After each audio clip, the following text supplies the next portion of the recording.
नमस्कार. झी मराठी वाहिनीवर गेली 20 वर्ष अव्याहतपणे सुरू असलेल्या होम मिनिस्टर या कार्यक्रमाने नुकताच विराम घेतला आहे.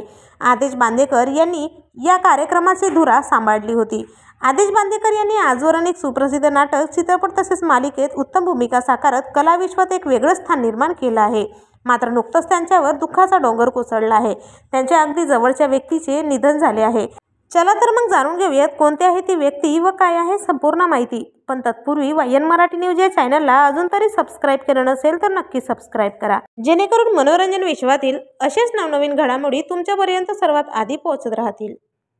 मित्रांनो, लोकप्रिय अभिनेते आदेश बांदेकर यांच्या आईचे दुःखद निधन झाले आहे. वृद्धापकाळाने त्यांनी या जगाचा अखेरचा निरोप घेतला आहे. हे सांगताना आदेश बांदेकर यांच्या अश्रूंचा बांध फुटला आहे. ते भावुक झाले आहेत. माझी आई आयुष्यभर तिने स्ट्रगल केला. आमचं अख्खं कुटुंब उभं करण्यासाठी धडपडली. मी तिला सांगितलं पासपोर्ट काढ आणि हे वैभव बघायला. आज ती नाही राहिली, पण तिची स्ट्रेंथ आहे. आज ती आहे असे त्यांनी सांगितले आहे. त्या दिवशी ती माझ्या मांडीवर डोकं ठेवून झोपली. मी तिला म्हटलं बडबड करायची नाही. तिने माझा हात हातात घेतला. मी हाक मारली. तिने डोळे उघडले आणि त्याच रात्री ती गेली असे त्यांनी सांगितले आहे. तर आपल्या चॅनलच्या परिवारातर्फे आदेश बांदेकर यांच्या आईला भावपूर्ण श्रद्धांजली.